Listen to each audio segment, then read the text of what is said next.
Hello everyone, J.R. Tenders of Gold.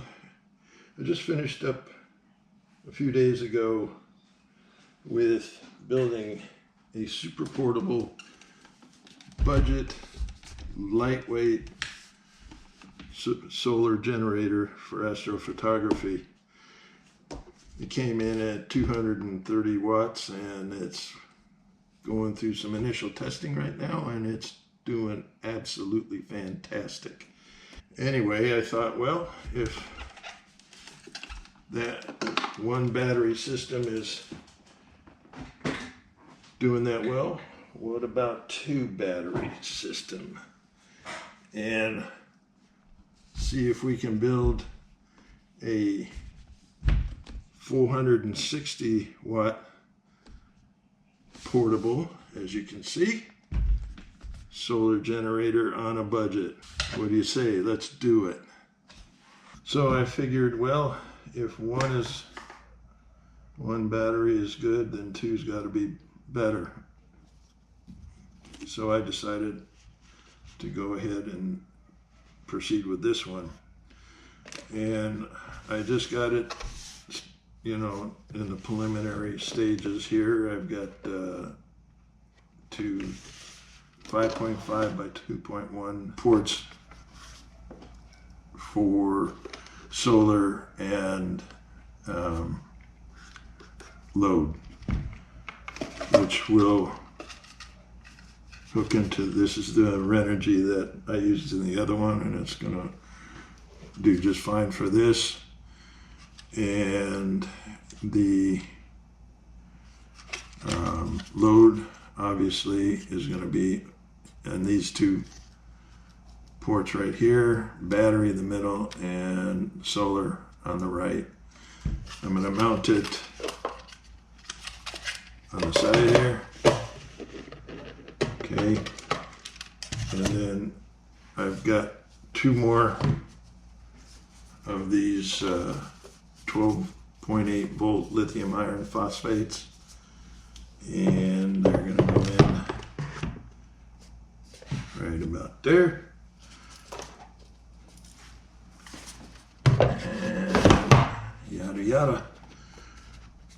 I've already got the master switch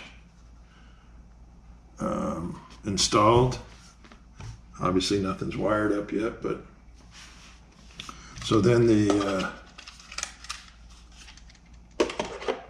solar or charge controller is going to go right there. Wires will run into these ports as I showed you. And the final thing is I like having these systems that I can check sporadically on while they're running, and that is best served with a Bluetooth dongle. Now, companies like Victron and some other big names have built-in Bluetooth, but Renogy, these are more of the budget line. And so this is going to need the external Bluetooth dongle so that I can do that. And you can see the obnoxious bundle of extra cord that I'm not going to need, but I'm not going to be able to cut it because I don't want to have to deal with resoldering after that with my shaky hands. It's not going to go well. So I'm going to probably just stuff that in there and wire these two batteries in parallel. So that will bring it to 460 watts. It's going to be 12.8 volts on parallel with amp reading of 36 amps. And that will bring it to the 460 that I just mentioned. Okay, so let's see if we can put this thing together. The only thing that I've done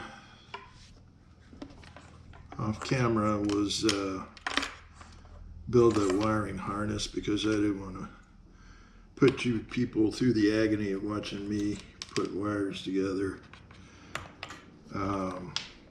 Once I hook it up, I'll show you how the wiring works. Anyway, here again, these are the 5.5 ports, 5.5 millimeter ports for solar and load. And I've wired up the switch. The top, as I said, was the ground, so this will be the ground wire.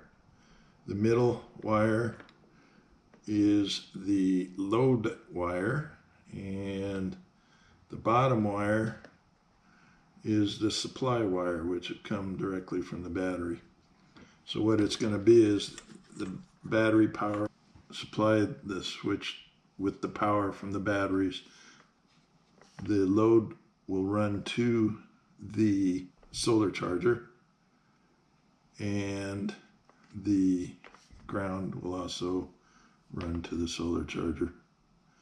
I will do my best to get this put together in a timely manner. So let's see if we can do this.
All right, it's alive.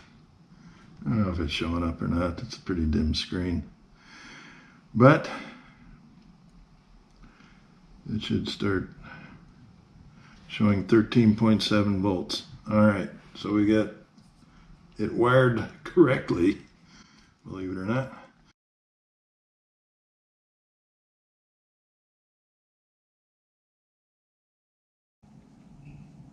Okay, so you're probably wondering what something like this is gonna cost in the end. And like I stated in the beginning, I wanted these to be compact, portable, budget friendly, and as much power as I could get into them so that they would operate the telescopes or mounts or your equipment effectively.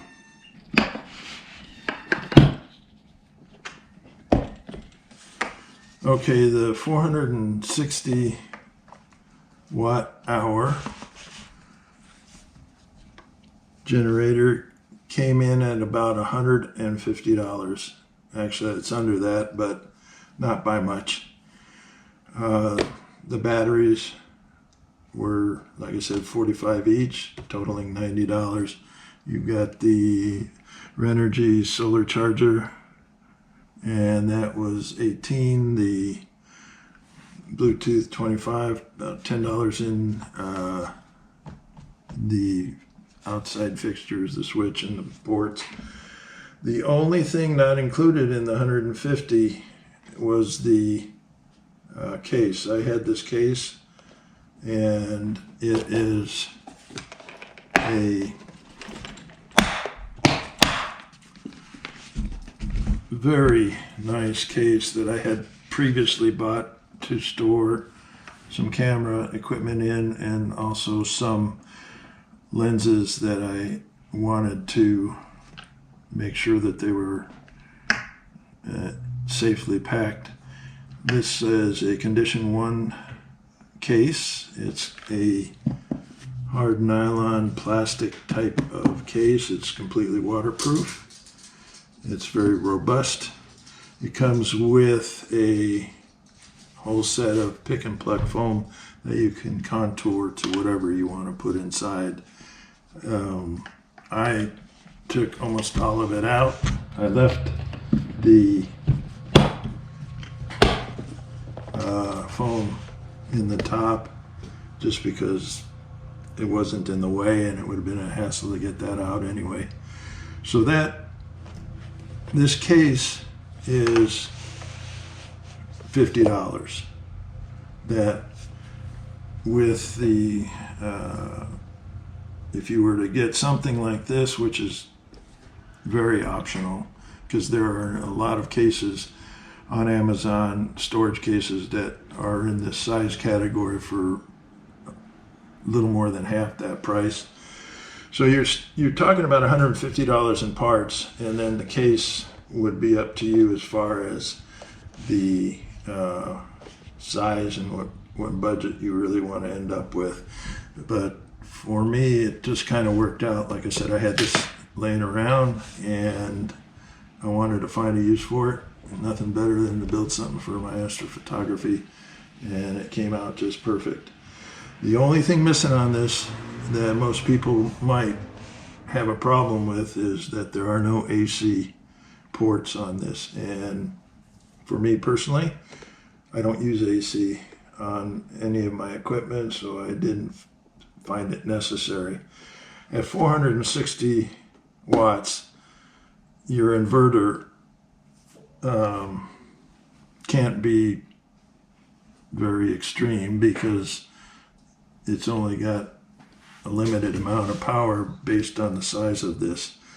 Now, if you really absolutely have to have an inverter, it's very easy without having to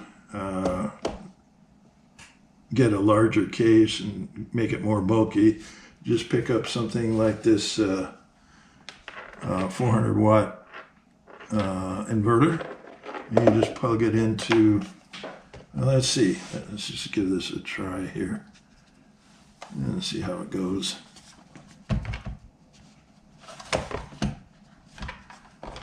But you know, you can do something like this.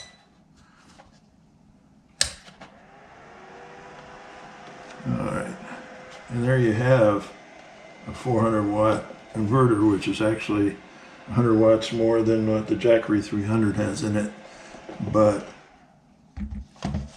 like I said, this wouldn't be something I would even carry around unless I knew I was going to be using a piece of AC equipment in that imaging session, which I have yet to do. But it's an option for people that want something like that. And then when you're not using it, you just unplug it, and you carry it separately or don't carry it at all. So this came in at, like I said, $150, and whatever you decide on what aspects of or what type of case you want to put it in will determine the final price on that. The smaller one, this is the single battery. This came in at just under $100. Again, same situation with the case. The Plano case is something I already had. This runs on Amazon for about $50. I really like this case. It might even be worth the investment because it's also waterproof, very robust in itself, being polycarbonate.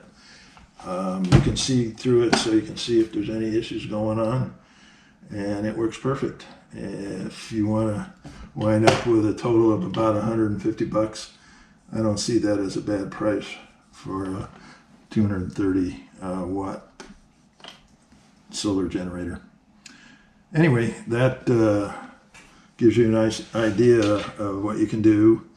If you just start thinking about what you need and what you want, and if you have a need for it, then definitely look into it, and you can save quite a bit of money by just building your own. Anyway, I hope this was in some way informative, and if you have any questions, post them. Other than that, everyone have fun, be safe. Desert Gold out.